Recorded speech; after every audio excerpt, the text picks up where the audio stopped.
Assalamualaikum warahmatullahi wabarakatuh. Teman-teman, hari ini kita akan mensimulasikan menggunakan sebuah aplikasi dari Kementerian Sosial untuk melakukan usul dan sanggah. Jadi usul bansos, kemudian juga bisa menyanggah daripada bansos itu. Baiklah, kita langsung saja. Yang pertama, teman-teman buka Play Store seperti biasa seperti ini. Kemudian teman-teman cari seperti ini ya, cek bansos. Begitu kita cek bansos, kita cari, maka akan tampilan seperti ini ya. Inilah aplikasi yang akan kita gunakan nanti.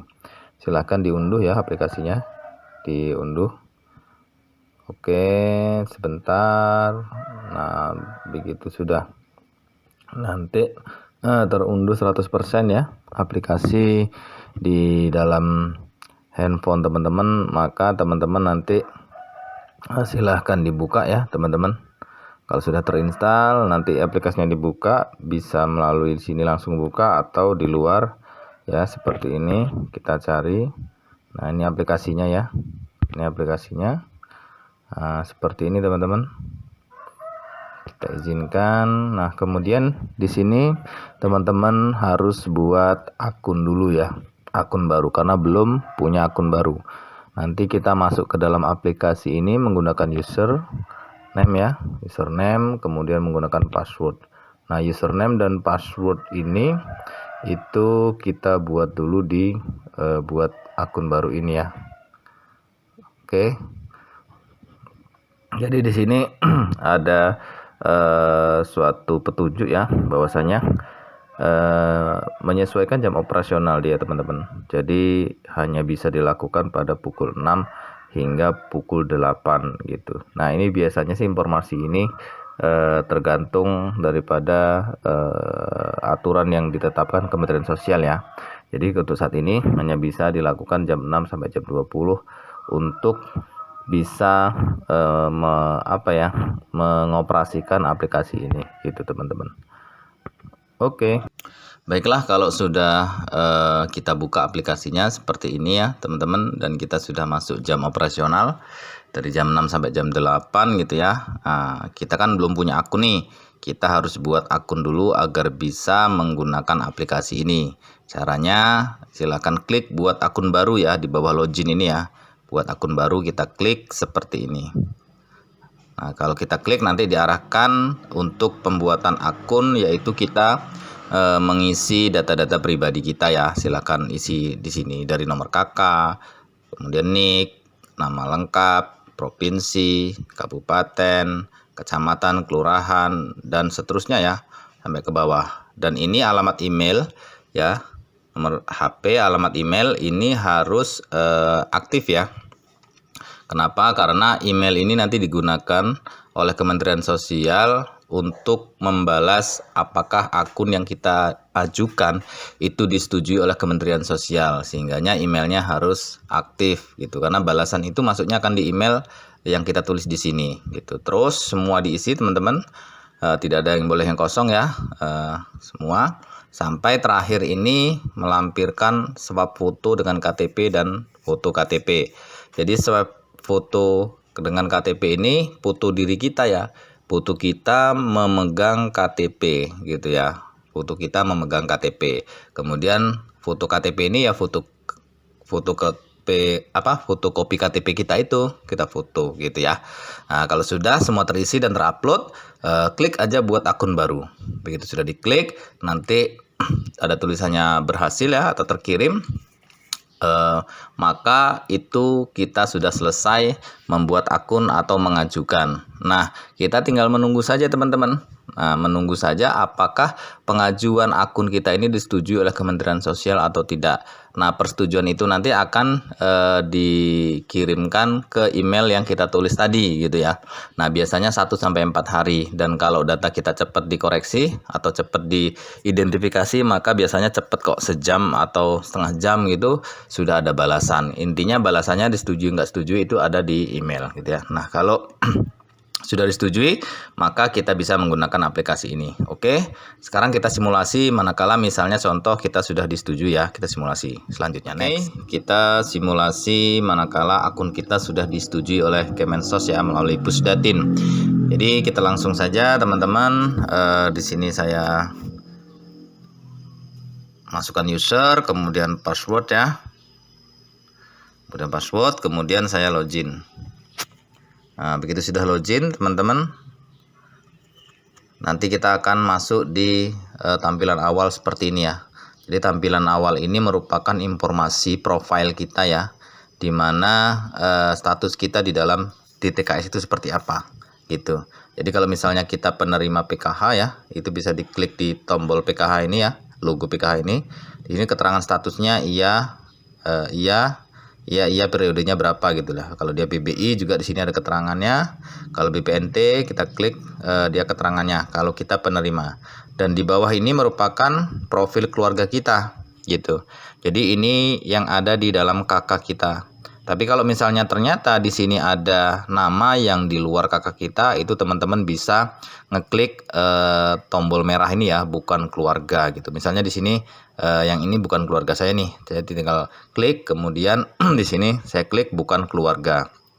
Maka nanti begitu sudah finalisasi bulan depan, dia sudah hilang dari keluarga kita di dalam DTKS. Oke, ini untuk menu profile ya. Kemudian yang kedua, kita langsung masuk di menu selanjutnya ya. Jadi di cek bansos ini ada menu 4 teman-teman. Ada 4 menu maksudnya. Ada 4 menu. Yang pertama profile tadi sudah saya jelaskan.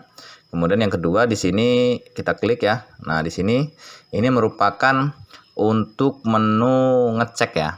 Ngecek siapa gitu ya, maksudnya misalnya kita mau ngecek tetangga kita, dia dapat bansos enggak sih gitu kan, dia dapat ini enggak sih gitu.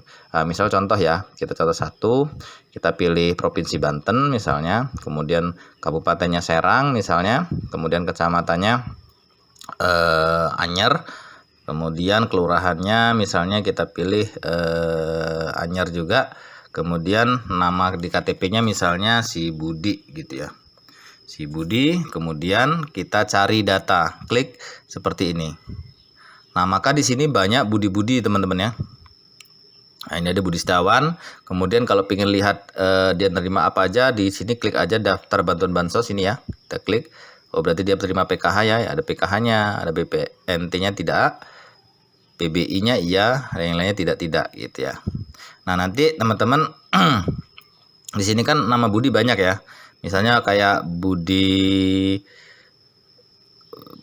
Siswanto, Agus Budiono dan lain sebagainya. Tapi kalau misalnya di sini kita mau nyari Budi Setiawan, tapi ternyata ada nama 2 Budi Setiawan misalnya di situ. Dan mau kita cek tuh yang mana sebenarnya, Budi Setiawan yang atas apa yang bawah. Nah, teman-teman bisa melihat dari umurnya ya. Nah, di sini kan ada umurnya muncul nih. Teman-teman bisa lihat dari umurnya. Mana yang mau sebenarnya mau kita cari itu si Budi siapa gitu ya. Oke, clear ya untuk menu yang kedua ini ya, untuk pencarian saja. Oke, kita kembali kalau clear. Kemudian di sini ada menu yang ketiga. Nah, disinilah menu ini merupakan untuk sanggah ya, menyanggah manakala tetangga kita sudah mampu nih, sudah kaya, tapi kok masih menerima bantuan. Nah, bisa disanggah melalui menu ini teman-teman gitu. Tapi menyanggahnya ini hanya bisa mencakup satu desa sesuai nik kita. Jadi misalnya KTP kita desanya adalah di Anyer gitu ya, itu maka hanya di satu desa Anyer itu saja yang bisa kita sanggah untuk bansosnya dihilangkan gitu. Nah, misalnya contoh di sini ya, di sini punya saya misalnya si Maryuni ya, 48 tahun ini. Nah, dia itu misalnya mampu nih.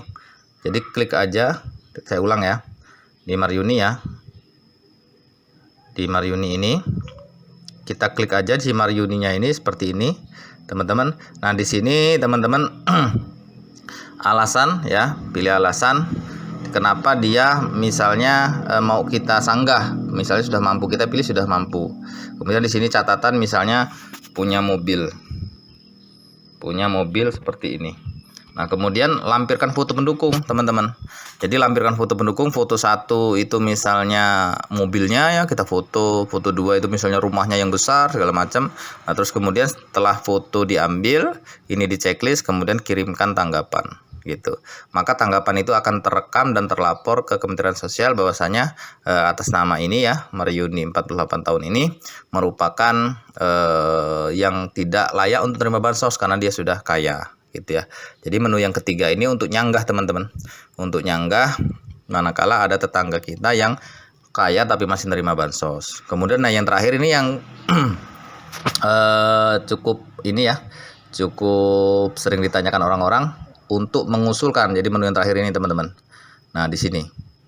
Jadi di sini bisa untuk mengusulkan diri kita sendiri untuk menerima bansos ya, diri kita sendiri untuk menerima bansos, diri kita dan keluarga kita. Misalnya saya nih sih miskin nih ya, saya memang tidak mampu gitu kan, pengen usul sendiri diri saya, sudah klik aja tambah usulan, kemudian di sini klik tambah, kemudian diisi data diri teman-teman gitu ya, disilakan nomor kakaknya berapa, nicknya berapa, nama lengkap, terus sampai semua harus wajib diisi. Dan terakhir yang wajib juga foto KTP dan foto rumah tampak depan. Jadi foto rumah teman-teman itu difoto dari depan, kemudian foto KTP. Kalau sudah di sini tambah usulan gitu ya.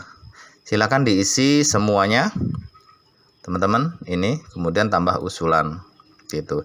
Nah, catatannya untuk usulan ini, misalnya di dalam satu keluarga itu ada 5 orang. Iya kan, suami istri anak 3 misalnya. Nah, anak 3 ini masih sekolah semua misalnya, terus kemudian suami istri. Nah, itu 5 kali ngusulnya, teman-teman. Jadi satu-satu, misalnya si suaminya dulu, jadi data suami dulu ini diisi, kemudian ditambah usulan, kemudian isi lagi tambah usul ya. Begitu sudah nambah usulan, misalnya si suami sudah diusulkan.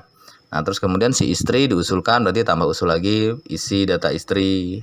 Kemudian sudah lengkap, tambah usulan.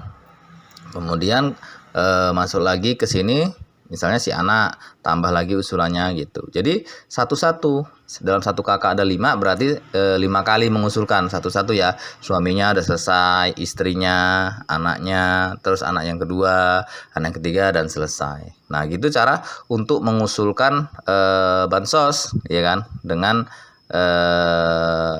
menggunakan HP kita sendiri ya, tanpa kemana-mana, bisa mengusulkan bansos sendiri melalui aplikasi ini.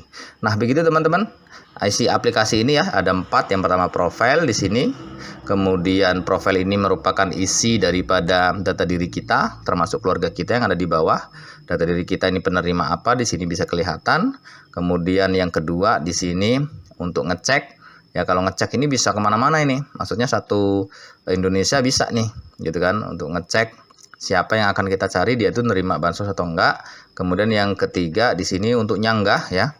Nyanggah masyarakat yang sudah mampu, nggak layak lagi nerima bansos tapi masih nerima. Nah, itu bisa kita sanggah di sini, dan sanggah ini hanya mencakup satu desa aja sesuai dengan alamat desa kita. Jadi kalau KTP kita alamatnya misalnya di Banjarsari, ya hanya di Banjarsari itu saja yang bisa kita sanggah. Kemudian yang terakhir, nah ini adalah untuk mengusulkan agar bisa menerima bantuan, entah PKH, entah BPNT, entah BPJS PBI melalui daftar usulan ini. Nah, ini ngusul ini hanya bisa ngusulkan diri kita sendiri dan keluarga kita yang satu kakak. Itu aja kalau ngusulinnya. Jadi kalau misalnya teman-teman mau ngusulkan tetangganya, ya tetangganya suruh buat akun seperti tadi, buat akun, ngusulkan sendiri melalui akun itu gitu. Saya rasa cukup jelas ya teman-teman ya, aplikasi Cek Bansos ini untuk nyanggah yang sudah mampu tapi masih menerima bansos, untuk mengusulkan kita yang memang harusnya menerima bansosnya karena layak banget tapi belum menerima. Kemudian bisa untuk melakukan cek juga siapa tetangga kita, dia menerima atau tidak, dan lain sebagainya. Oke, terima kasih, mudah-mudahan ini jelas dan bermanfaat. Salam, assalamualaikum warahmatullahi wabarakatuh.